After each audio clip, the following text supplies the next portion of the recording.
সারা পৃথিবী অবাক হয়ে গেছে।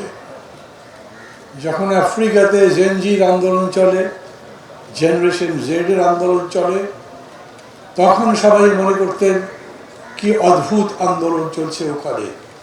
কিন্তু বাংলাদেশে যখন ওই জেনজির আত্মদানের বক্তব্য দেখে শুনে এখানে মানুষ অকাতরে জীবন দিচ্ছে, তখন তারা অবাক হয়েছে। আপনারা জানেন, শেষ পর্যন্ত শেখ হাসিনা ক্ষমতা ছাড়তে চাননি।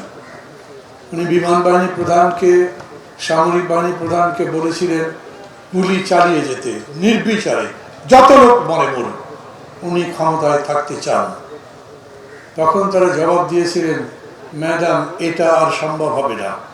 একজন মরে তো 4 জন দাঁড়িয়ে যায়, একজন মরে তো 10 জন দাঁড়িয়ে যায়।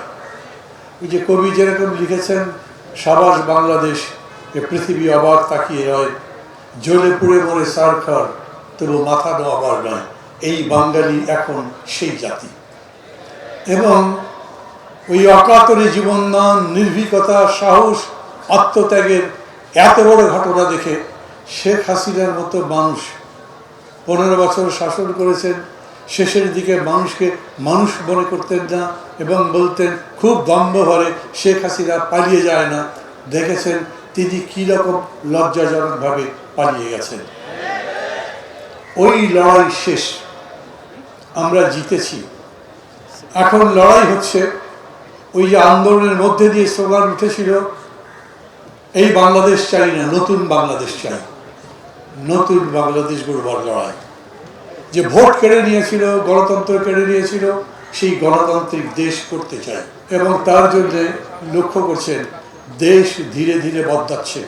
এই যে একটু আগে বললেন, এই মঞ্চ থেকে, এই মাঠ থেকে আপনারা খুবই প্রকাশ্যে নির্ভয় নিজেদের মত প্রকাশ করতে পারছেন।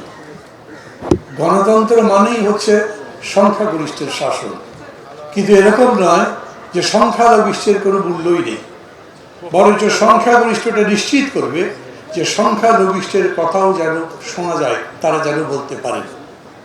সবসময় সংখ্যাগরিষ্ঠ সত্য হয় সেরকম না, সত্যটা মানুষ, ব্যক্তি কিংবা বিষয়ের তাই চাইতে বাইরে। কোপার্নিকাস যখন বলেছিলেন পৃথিবী সূর্যের চতুর্দিকে ঘুরে, কেউ তার সাথে ছিল না, তার ফাঁসি হয়েছিল, কিন্তু ইতিহাস তাকে সত্যায়িত করেছে।